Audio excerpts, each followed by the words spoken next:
I want to go now to Lindsay Addario, Pulitzer Prize winning New York Times photojournalist. She just returned from a trip to the front lines in Ukraine. And Lindsay, I know on this trip you spent time near Bakhmut, where the Wagner troops, of course, have been leading the fight for Russia, and the fighting there is incredibly fierce, this close quarters fighting that David was just talking about. What did you learn?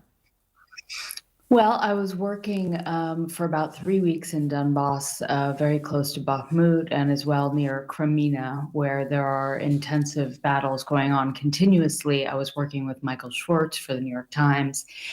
And what we were seeing was sort of an endless trail of fighters going to and from the front line, a lot of wounded soldiers coming in, people talking about, how Russia is basically sending an endless supply of soldiers to the front to the fight, and really sort of dispensable soldiers, soldiers that they clearly don't mind if they get killed in battle. And it's sort of wave after wave of Russian soldiers coming at them, some in ambushes, and some just sort of constantly targeting them. And so definitely there's been an uptick in fighting.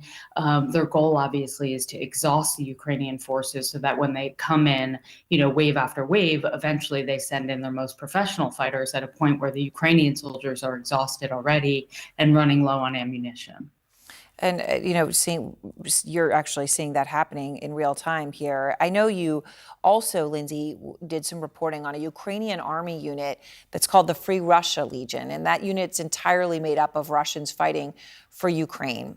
And I know you and your team were doing that reporting. You took a photo of the unit fighting on the front lines that I wanted to share. This is your picture of them.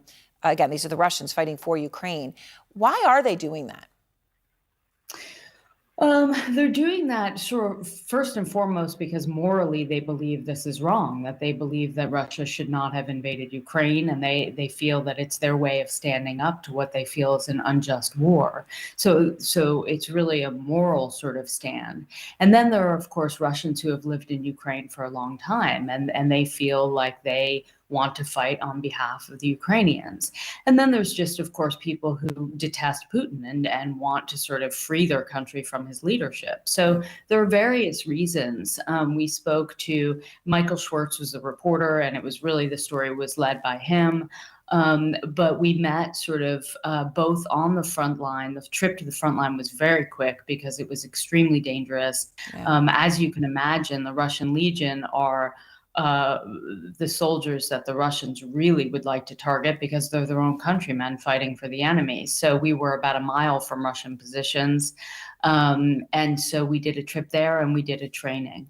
Wow. And I want to show another photo. This is a man named Zaza, fighter with that Free Russia Legion.